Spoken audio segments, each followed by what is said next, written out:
Hey everyone, welcome to the video once again, and today I'm going to practice with the fifth video. We were practicing in the last video, we were on the fourth video. Now we are on the fifth one. Hi, I'm Vanessa from speakenglishwithvanessa.com. Can you use these common slang expressions in English? Let's talk about it.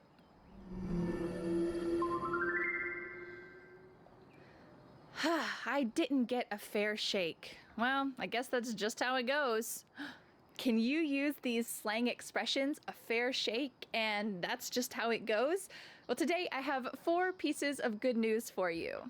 Good news number 1. In today's lesson, you will learn 14 commonly used English slang or casual expressions that you can use in daily conversation. Good news number 2. These slang expressions are not just for teenagers or young people. Anyone, including you, can use these expressions. Good news number 3. Like always, I have created a free PDF worksheet with all of today's expressions, slang, casual phrases, sample sentences, ideas, and at the bottom of the worksheet, you can answer Vanessa's challenge question so that you never forget what you are about to learn. Make sure you click on the link in the description to download that free PDF worksheet today. Good news number 4, if you enjoy today's lesson and you would like to learn more real English for daily conversations, all of these expressions in the description. Round started with our 14 means from this sample sentence. When I was a waitress, I made $100 each night. When I was a waitress, I made $100 each night. I felt pretty good about that, especially when I was in high school and college. That's a lot of money. Can you guess what it is? It's a slang way to say $100. I made $100 last night at the restaurant. Or we could say, yeah, I can't believe it. I bought that book for just $3. That book was just $3. Sometimes we use this expression buck to make something seem really cheap. So for example, if I said that I bought something for $100, you might think, well, that seems kind of like a lot of money, but what if I told you it was a new iPhone? All of a sudden it seems like a good deal, right? So we could say, I can't believe that iPhone was just I bought a new iPhone for $100. $100. What a steal! This is a great word to add to your vocabulary. Sketchy. Sketchy. We often use the word to sketch to talk about drawing, but that's not what we're talking about here. Take a look at this sample sentence. Hitchhiking has become a lot more sketchy in the last decade. Hitchhiking has become a lot more sketchy in the last decade. At least in the US, I don't know if it's common in your country, but what can you guess from this sentence? The word sketchy means risky, untrustworthy. You feel quite uncertain about it. We can even use this to talk about people. That guy looks sketchy. I think I'm going to walk on the other side of the road. It looks risky, That guy looks sketchy. I think I'm gonna walk on the other side of the road.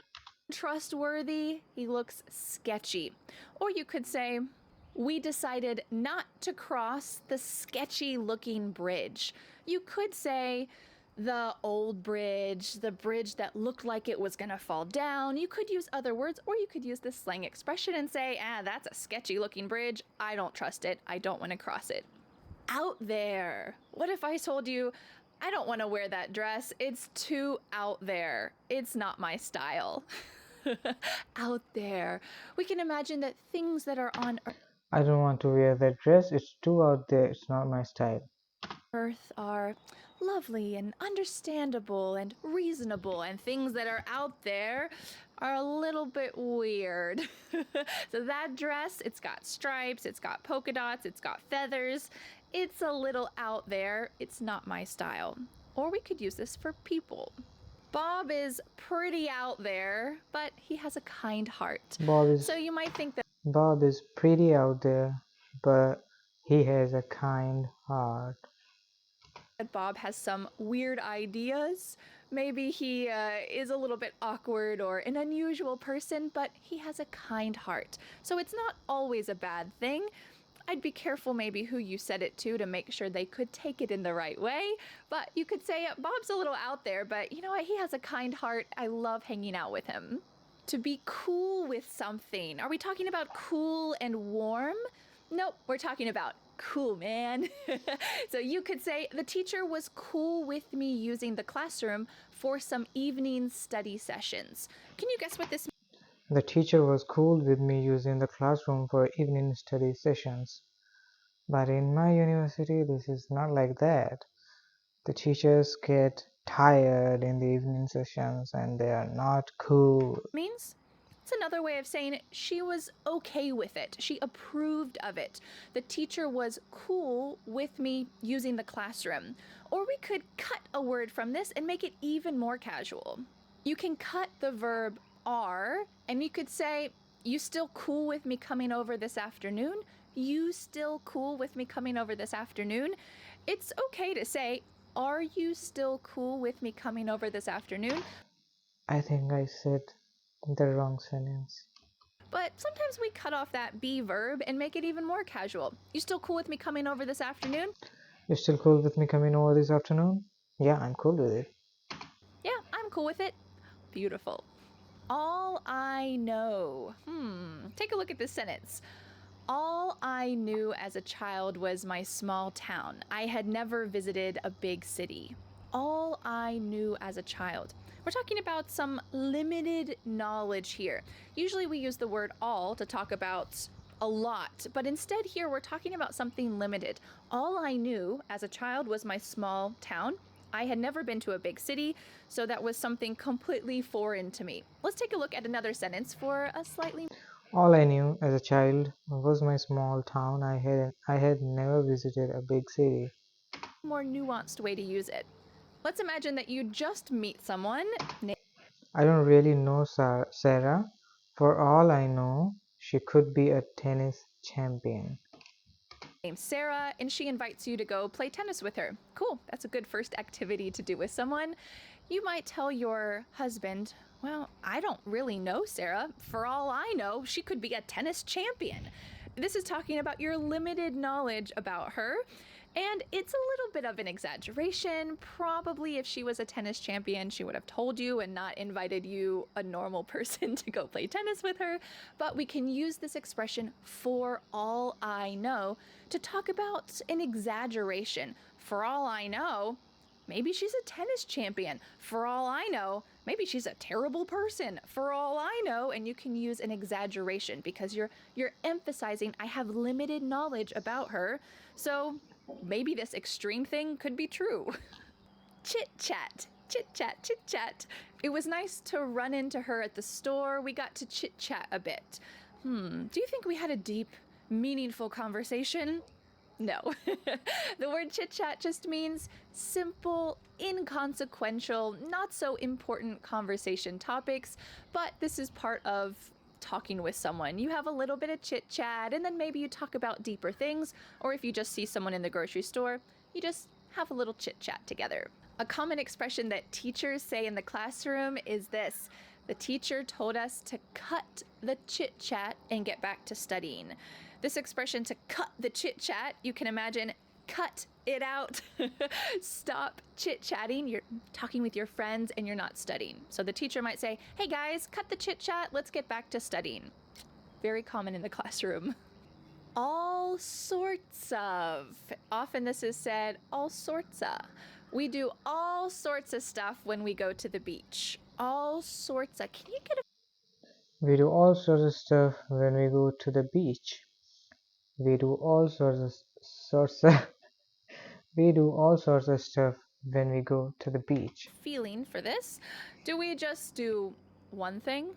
Nope, we do all sorts of stuff when we go to the beach. We build sandcastles, we swim in the waves, maybe we go play mini golf. We do all sorts of stuff when we go to the beach. This is just a casual way to talk about a lot of things. We do all sorts of stuff when we go to the beach. Let's take a look at this sentence. I love all sorts of movies. drama, romance, horror. I love all sorts of movies, drama, romance, horror. By the way, I don't like horror. I just hate it. I love all sorts of movies, various kinds of movies. This is not really true for me. I'm not a big movie fan, but maybe for you this is true. You might say, I love all sorts of movies. It doesn't matter what kind, as long as it's a decent movie, I'll watch it. For me, this maybe is true for books. I love all sorts of books. To come in handy. Take a look at this. Meditation techniques come in handy when you're feeling stressed. They Useful? come in handy. This means that Be they're useful. useful. Meditation techniques, maybe taking a couple Meditation techniques come in handy when you are feeling stressed. deep breaths, clearing your Meditation mind, techniques. Okay. trying to not focus on the stressful I thought medication techniques. It's a meditation. thing that can come in handy. It can be useful when you're feeling stressed. Or what about this? I figured my pocket knife would come in handy during my travels. It was very true. When I travel I figured my pocket knife would come in handy during my travels. abroad, sometimes I buy a little pocket knife because you always need to cut things. I've been so surprised. Cut an apple, cut a package, cut something, and it's nice to have a little pocket knife with you. A pocket knife comes in handy when you're traveling. If you're flying, make sure that you leave your Avoid. pocket knife at home. The airport will not be so happy about that. I have experienced this before. Forgotten that I had my pocket knife on my keychain like I usually do, and I had to leave it at the airport. What a shame. But if you're traveling domestically or you're not flying, it is useful to have a pocket knife. It can come in handy. The last something. Take a look at this sentence. The last place I expected to meet my future husband was at a bar. This was a sentence that one of my guests in the Fearless Fluency Club The last place I expected to meet my future husband was at a bar. said. She was telling me that when she went to Hungary, she was at a bar with her friends, and guess who she met at the bar? Her future husband. They ended up having a wonderful relationship, getting married. They moved to the US. It's a beautiful romantic story. And she said, the last place that I expected to meet my future husband was at a bar. This means it was a very unlikely occurrence. She was not expecting this, the last place. But we can use other words after the last as well. The last person that we expected to score a goal was Sam. Poor Sam. Maybe he's no good at soccer or football. And everyone says, oh, he's got the ball, but there's no way that he's going to score a goal. He's the last person we would expect to score a goal. And then The last person that we expected to score a goal was Sam. boom, he scores a goal. This might be the phrase that you say, the last person we expected to score a goal was Sam, but he did it. That's amazing. That's just how it goes. You remember the story I told you about where my guest married a Hungarian man? Well, she also told me this sentence. My husband is a qualified doctor, but it's not recognized in this country. I guess that's just how it goes. Oh, so My husband is a qualified doctor, but it's not recognized in this country. That's just how it goes. her husband was a certified doctor in Hungary, but when he moved to the US, they didn't accept his certification. He would need to go through many more years of schooling in order to be certified as a doctor in the US. That's such a shame. I think we miss out on a lot of good, talented people because of these types of restrictions. So she said, that's just how it goes.